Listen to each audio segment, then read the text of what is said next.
I'm reading The Comedians. It's a book by Greene.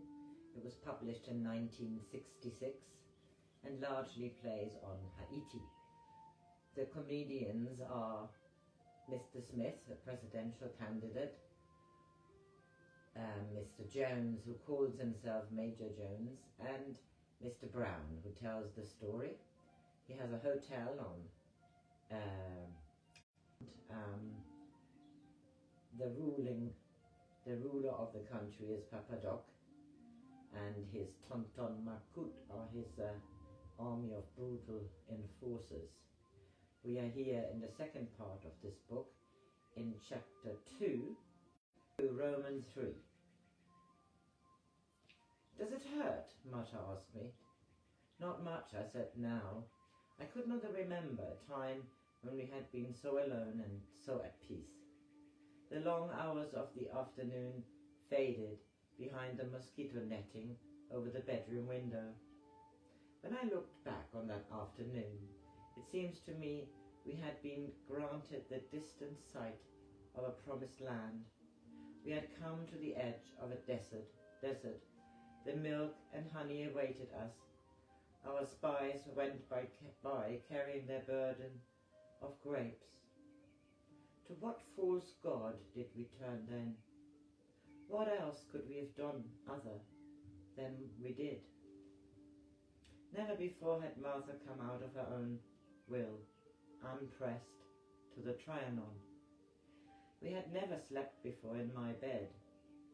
It was for half an hour only, but the sleep was deeper than any I have known since. I woke flinching from her mouth with my wounded gum. I said, I received a letter of apology from Jones. He told Concasseur that he took it as a personal. He threatened to break off relations. What relations? God knows.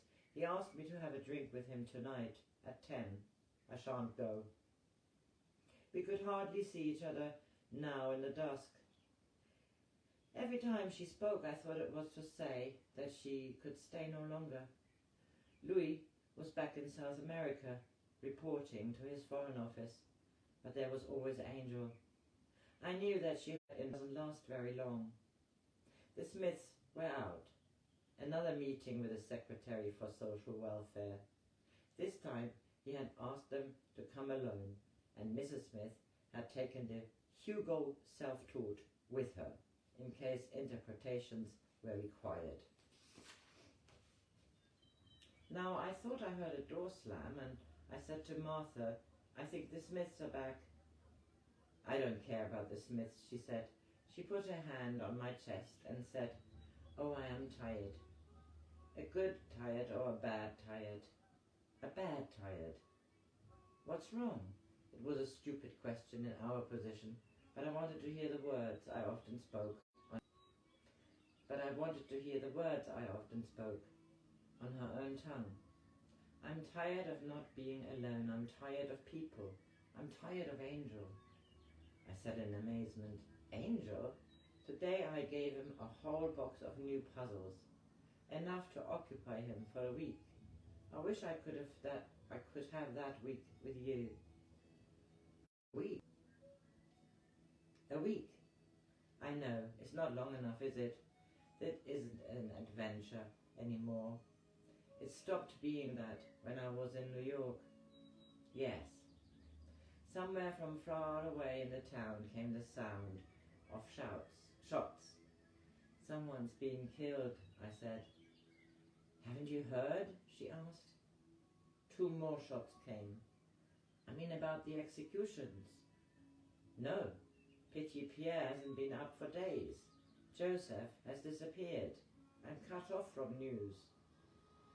As a reprisal for the attack on the police station, they've taken 2 men from the prison to shoot them in the cemetery. In the dark? It's more impressive. They've rigged up arc lights with a television camera. All the school children have to attend. Orders from Papa Doc. Then you'd better wait for the audience to disperse, I said. Yes, that's all it means to us, rebels, you and I. I don't imagine Joseph will either, with that damaged hip. Or Philippot, without his brain. I wonder if he's got Baudelaire in his breast pocket to stop the bullets. Don't be too hard on them, she said, because I'm German and the Germans did nothing. She moved her hand as she spoke, and my desire came back, so that I didn't bother to ask her what she meant. Not with Louis safely away in South America, an angel occupied with his puzzles, and the Smiths out of sight and hearing. I could imagine the taste of milk on her breast and the taste of honey between her, but the spasm of hope was soon over, and she spoke as though her thoughts had not been for a moment left their furrow. She said, "Haven't the French a word for going into the street?"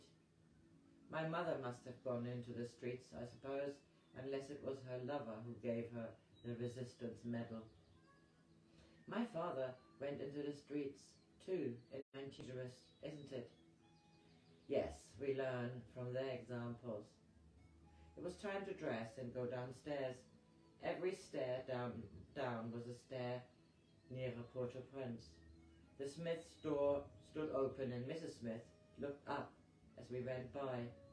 Mr. Smith sat with his hat in his hands, and she had laid her hand on the back of his neck. After all, they were lovers too. "Well," I said, as we walked to the car, "they've seen us. Afraid?" "No, relieved," Martha said. I went back into the hotel and Mrs. Smith called to me from the first floor. I wondered whether, like one of the old inhabitants of Martha, have to wear a scarlet letter. I have no idea why, but I had assumed them to be Puritan because they were vegetarian. Yet it was not the passion of love which was caused by acidity, and they were both enemies of hate. I went reluctantly upstairs and found them in the same attitude. Mrs. Smith sat with an odd note of defiance. I would have liked to have said a good evening to Mrs. Pineda. I put it as blackly as I knew how. She had to hurry home to her child, and Mrs. Smith did not so much as wince. She said, "She's a woman I would have liked to know better." Why had I assumed it was only for the coloured races that she felt charity? Was it my guilt which had deciphered disapproval on her face the other night? Or was she the kind of woman who, when she had once tended a man, forgave him everything? I had been shriven, perhaps, by the Listerine. She took her hand from her husband's neck to lay it on his hair. I said, "It's not too late. She'll come back another day." "We go home tomorrow," she said. "Mr. Smith despairs of a vegetarian centre, of everything here." He looked up and there were tears in the old pale eyes. What an absurd fancy it had been for him to pose as a politician. He said, "You heard the shots?" "Yes. We passed the children on the way from school," he said. "I had never conceived, when we were freedom riders, Mrs. Smith and I." "One can't condemn a colour, dear," she said. I know. What happened with the minister? The meeting was a short one. He wanted to attend the ceremony. Ceremony?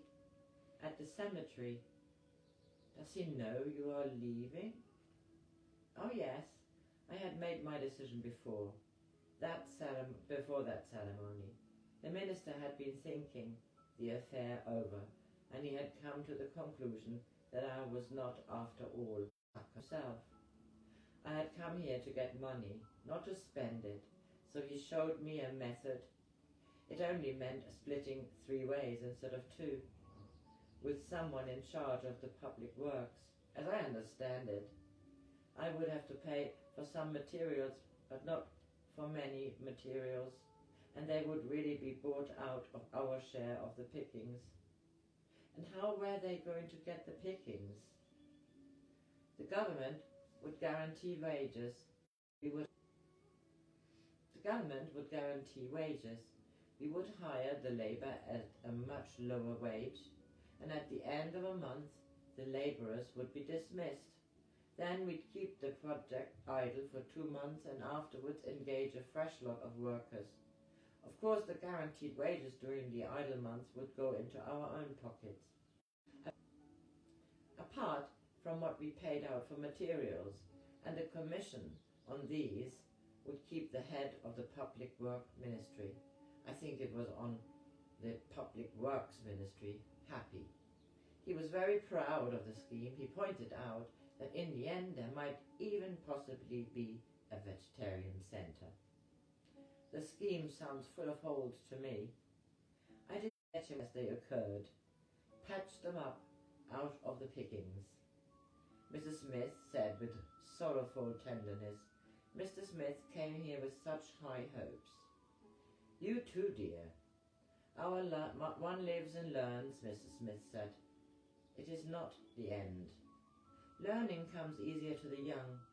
Forgive me, Mr. Brown, if I sound kind of dejected, but we didn't want you to misunderstand our leaving your hotel. You have made us very welcome. We have been very happy here, under your roof. I've been glad to have you. Are you catching the Medea? She's due back tomorrow. No, we won't wait for her. I've ride to Santo Domingo tomorrow, and we'll stay there a few days at least. Mrs. Smith wants to see Columbus' tomb. I'm expecting some vegetarian literature to arrive here on the next boat, if you will be kind enough to redirect it. I'm sorry about the centre, but you know, Mr. Smith, it would never have done. I realize that now. Perhaps we seem rather comic figures to you, Mr. Brown. Not comic, I said with sincerity. Heroic.